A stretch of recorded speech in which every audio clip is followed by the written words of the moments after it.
Only we should not be in the low 70s for Chicago. We should be more like the low 60s.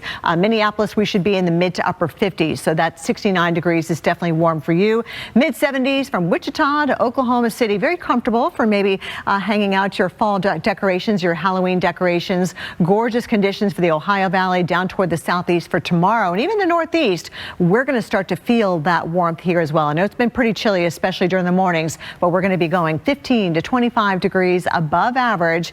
And Monday, really not the need for the heavy coats. We're going to be able to put those away at least for a little while and break out the short sleeve shirts. Even down toward the south, we're going to start to feel those warmer than average temperatures as we head into Tuesday. So some of us may have already turned on the heat. Now you might be tempted to turn on the air conditioning where it's going to be pretty hot. Minneapolis, low 80s tomorrow and Monday. We should be 57, but then we do drop it down. Here comes the front by Wednesday, and that will have you breaking out the coats yet again. Chicago, average high for us, 61 degrees. We're going to be above that today, tomorrow, and especially Monday, 81 degrees. So definitely feeling very warm as you're looking at the fall color outside your window. Certainly not going to feel like fall. Pittsburgh, we got the Steelers at home tomorrow afternoon. You're going to be in the mid 70s for that tailgate, and then we're going to heat up to 80 by Tuesday before we drop it down a little bit on Wednesday. So as we look at the extended forecast, including the end of October, Halloween through November 1st, the Climate Prediction Center is saying we're looking for above average temperatures from the Great Lakes down through the southeast.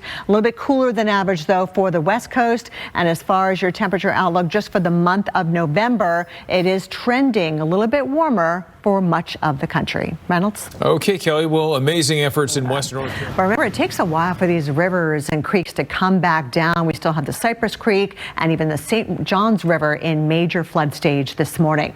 As we look at the entire East Coast, though, we have some wind issues along the coast, but we also have king tide. So there is that rise of water at the coastline. You can see some of these buoys out by an area of low pressure. They've been gusting around 30 miles an hour. So at times we're feeling those breezy conditions, especially throughout the Outer Banks of North Carolina. There's a look at your coastal flood advisories, including the Jersey Shore down toward the Carolina coast. This is that rise of seawater, salt water at the coastline above normally dry ground. And especially at times of high tide, that's when we'll likely see this minor to moderate flooding. Right now, the gauges are looking pretty good, but again, we do expect them to go into flood stage or beyond that by later on today.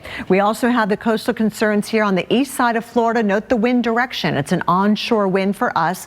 King tide especially exacerbating some of that rise. So at times of high tide, we could see some significant flooding. On the other side of Florida, on the Gulf side, it's breezy out here, but at least for Tampa Bay, Sarasota, Fort Myers, it's an offshore wind for you guys. But still dangerous conditions with the rip currents. The surf is going to be up as well. You got that chance of showers tomorrow, anywhere from Daytona down to Fort Pierce, Florida, 83 degrees for your high. And check out the winds. They're going to be quite gusty out there along the beaches. You got West Palm, 25, 30, even up to 35 miles an hour around Miami. So check on those flights if you're flying into Fort Lauderdale or Miami. And those winds are still going to be out there, even as we go through the second half of the weekend over towards Tampa, Pinellas, Hillsborough counties. They still have outages from Milton, and the crews are trying to get out there and do the work. And it's kind of tough when you got those breezy conditions.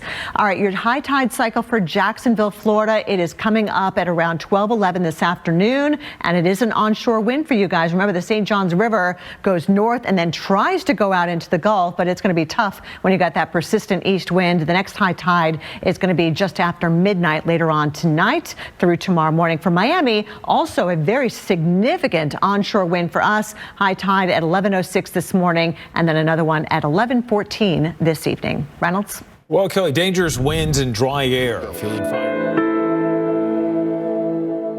My gosh, what a story. 6 people lost their lives in that tornado outbreak even before Milton made landfall. And by the way, Milton, the third hurricane to affect Florida this year. So now we're tied with the busy years of 04 and 05. It's been a very rough season, no doubt about it. In terms of the power outages, these numbers have been fluctuating. They were much higher yesterday. Now they're just below 4,000. That's some good news of progress. It's still mainly the Tampa Bay area. The creeks are still running high, like the Cypress Creek. You can see what Milton did over the Gulf of Mexico at one time at Cat 5. Then it did weaken. It came ashore as a weaker hurricane, but it's still ahead of it. You had that tornado outbreak, Sure and then did. it stayed a hurricane all the way across the peninsula. I mean, just the tornadoes alone, a huge part of the story, but the combination of both of these, my gosh, it's just something that's just, again, boggles the mind. In terms of the warnings, 126 tornado warnings issued by the National Weather Service offices in Florida. They were busy. In fact, it was a record-breaking day in terms of how many warnings were issued just from the National Weather Service out of Miami.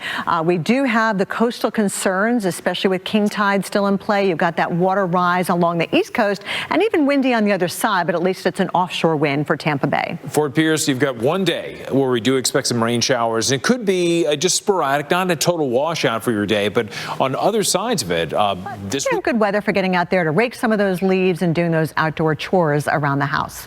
We do have this warm up, not just for the upper Midwest, but much of the eastern half of the country. In fact, by Tuesday, 249 million of us will be above average, and it's starting in the middle of the country. This is where you got the mid-70s from St. Louis back to Kansas City, Wichita, Oklahoma City. We're going to be in the upper 70s for you. Even Minneapolis, that 69 is above that 57 where we should be for this time of the year. Chicago, low 60s is our average high. We're going to be 79 degrees for tomorrow. We're pushing 80 degrees on the shores of Lake Michigan. So when we get that hot, we're talking up to 25 degrees above average. We're starting to get close to record territory. For the rest of us down south, it's not going to be records, but still warmer than average for this time of the year. Then we bring more of us into that warmer air. You've got the Northeast involved on Monday, all the way down through the south, so we can maybe put away the heavier coats at least for a little while before we need them again soon. But as you can see, even Tuesday, a lot of us are going to be feeling that warmth across the eastern half of the country. So as we take a look at some cities now, Minneapolis, I mentioned, should be in the mid-50s. We're above that today and really above that tomorrow and Monday. We're actually soaring into the low 80s before we drop it down. In fact, below average by Wednesday with those highs in the low 50s. Chicago, we should be in the low 60s. We're going to be 83 degrees on Monday. So maybe if you're a fan of the good weather, the warm weather, you want to take that lunch break outside. And for Pittsburgh, you have the Steelers at home tomorrow. Great tailgating weather. And then things will be warming up as we head through the middle of next week. Well, tomorrow on America's Weekend Headquarters, we're talking about hurricane recovery.